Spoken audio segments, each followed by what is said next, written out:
Coming up on Mountain News this morning, soon diversity, equity, and inclusion initiatives in Kentucky universities could be seeing a pay cut as a new bill makes its way through legislation.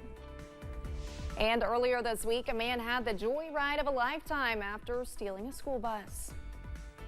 Dedicated to Eastern and Southern Kentucky, this is WYMT Mountain News this morning.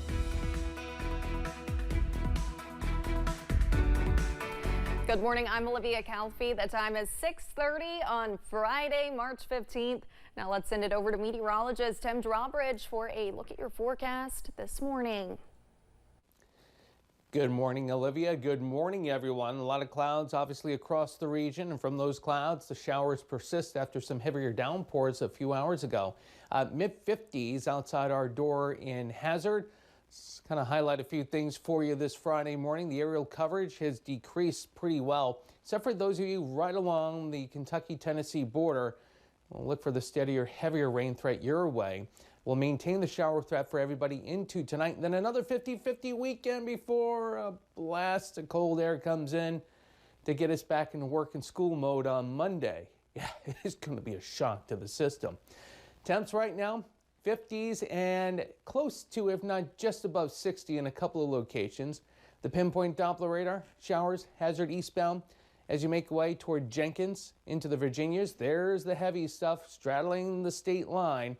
And again, along 80 points south, this is where we do find the steadiest of the rain, heaviest of rain activity to boot too. That'll persist here over the next couple of hours. Up to 67 for a daytime high in Hazard this afternoon. The weekend forecast coming up in just a few moments. Olivia? All right, Tim, thank you. A bill that would diminish diversity, equity, and inclusion initiatives in Kentucky universities cleared a House committee last night. Senate Bill 6 moves to withhold funding from DEI offices and officers, among a multitude of provisions. It passed on the same day that Attorney General Russell Coleman handed down an opinion saying DEI policies in universities are unconstitutional. Jeremy Toms has the latest. Representative Jennifer Decker says misguided DEI bureaucracies in higher education have cost the state tens, if not hundreds of millions of dollars, with a UK student speaking to the, quote, egregious spending. $10.5 million. That's the salary of the DEI offices at UK. Rep. Decker says Senate Bill 6 seeks accountability from these institutions. She filed her own version of the bill, House Bill 9, and a new committee substitute has adopted much of that language. They shall no longer expend any resources, monetary, human, physical, or digital, on DEI offices, officers, trainings, and initiatives. The bill also requires that universities adopt a policy on viewpoint neutrality, and that students can't be treated differently based on protected classes like religion, race, or sex. It also takes aim at the Council on Post-Secondary Education, which spoke out against the measure. Our students are not persisting into college at the rate that we want them to, and I'm afraid that this legislation may limit us in being able to do the things we need for students. The bill's opponents worry about the chilling effect this will have on the state's diverse student bodies. It isn't white students who are fleeing the woke campus, however, who are most likely to leave U of L. Instead, it is their black and brown peers. You all love the UK Cats. I know you do. We will alienate those young athletes. Is that something we really want to do? Senate Bill 6 moved on to the full House easily, but some Republicans expressed concerns that more discussion on this bill is needed. We don't talk to each other, we talk around each other. It's important for all of us to show grace, humility, respect to everyone. In Frankfort, Jeremy Toms, WKYT. Senate Bill 6 passed committee with 13 yes votes. There are 3 no's, all coming from Democrats, and 2 passing on the vote. It has already received 2 readings in the House this week and could soon be put to a vote for final passage. A bill that would put a school choice constitutional amendment on the ballot cleared another hurdle yesterday in Frankfort. A Senate committee passed House Bill 2. It would allow voters to decide whether it wants school choice as an option in Kentucky. Supporters say the decision should be left up to the voters. Opponents say money should not be taken away from public schools. Yesterday, Governor Beshear unveiled significant strides in the state's medical cannabis initiative. The Beshear administration introduced 5 new regulations for those with qualifying conditions to obtain medical cannabis cards. It's ahead of Senate Bill 47 going into effect in 2025. The new law allows those who need medical cannabis to obtain it in Kentucky with a medical card. One man is facing several charges after police say he stole a school bus and crashed while under the influence. Police say on Tuesday, 26-year-old John Driscoll stole the bus from South Laurel High School. Neighbors say when he crashed on Sublimity School Road, he crawled out and ran off on Middle Ground Way towards South Laurel Road. London police say this serves as a lesson to all drivers to lock your doors and keep your keys with you at all times. People are going to be out and about more on foot, and you never know, they may be going through your vehicle if it's unlocked at night, or see something through the window that they feel they deserve. That's not the case, but in their mind, they may feel that they deserve it, and they try to take it and deprive people of their property. Daugherty says it is not known how Driscoll was able to steal the bus. He faces several charges and is being held in the Laurel County Detention Center. In West Virginia, a Green Valley fire truck crashed on Grassy Lick Road yesterday, sending all 4 firefighters to the hospital. One of them had to be life-flighted by a helicopter. Green Valley firefighters say 3 of those firefighters remain in the hospital with non-life-threatening injuries. All 3 are in stable condition. Troopers say the truck was headed to a structure fire in Wayne County when it ran off one side of the road, overcorrected, and went off the other side of the road. I was nervous, very nervous. This is my family, and when I know that I got 4 brothers in that vehicle that are hurt, you know, it just gives me cold chills.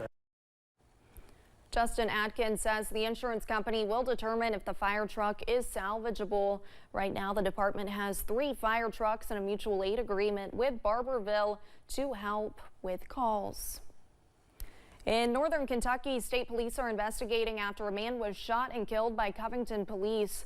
It happened overnight Thursday at an apartment complex in Kenton County.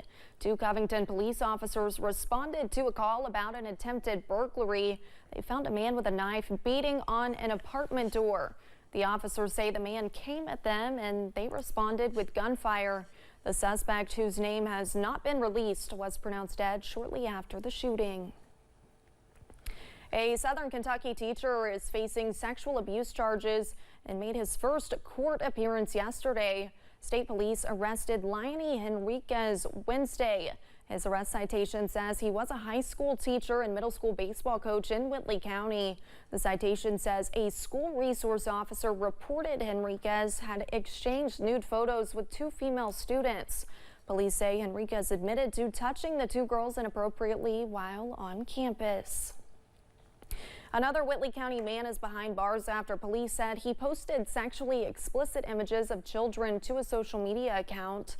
35-year-old Mark McFadden has been charged with 3 counts of possessing matter portraying a child under the age of 12 in a sexual performance. Kentucky State Police troopers say a search warrant was issued for McFadden's cell phone. He was taken to the Whitley County Detention Center. In Harlan County, a Kaywood man is facing charges after a standoff with police. It happened earlier this week when deputies with the sheriff's office tried to perform a traffic stop. After leading police to a home on Sawmill Hollow Road, Nicholas Holloman barricaded himself and placed furniture in front of the entrance. Police were eventually able to arrest him. Holloman was taken to the Harlan County Detention Center. In Laurel County, a man is accused of leading police on a chase. Deputies say they tried to pull over Jordan Martin on his motorcycle for a traffic violation on Wednesday. Martin took off exceeding speeds of more than 90 miles per hour. The chase lasted for 6 miles before he ran off on foot. Deputies were able to catch him. Martin is facing several charges, including fleeing police. One health department in the region is working to advance the knowledge of expecting mothers. The Floyd County Health Department is offering a free maternal health education course to help mothers prepare for their new role. Instructor Sydney Johnson says the goal is to give moms the confidence to parent better, not to judge them. The courses are offered via Zoom on Tuesdays and Thursdays. The Pritchard Committee for Excellence released its 2024 academic snapshot for each Kentucky school district. Every year since 2018, the committee spends 6 months gathering data from the Kentucky Department of Education on school districts. Then they release their snapshot that shows stats like learning progress or graduation rates. Leaders at the Pritchard Committee say the report sparks discussion. We don't improve one of those outcomes without improving multiple, and we want the community to really feel inspired and a sense of ownership, that they are part of improving outcomes. Officials added that the most disheartening statistic they found is a drop in college enrollment in recent years.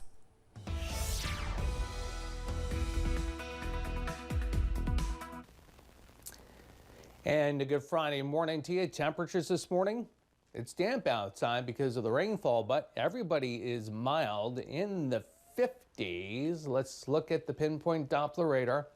Got another area of rain starting to track in.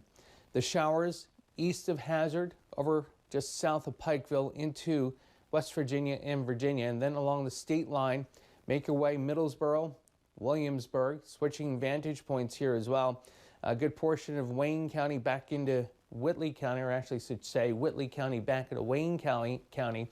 Some light action tracking your way with some heavier bursts about to come in just south of Monticello. So as we go ahead and get you out the door today, yeah, no sunshine today, but we'll continue with the milder temperatures.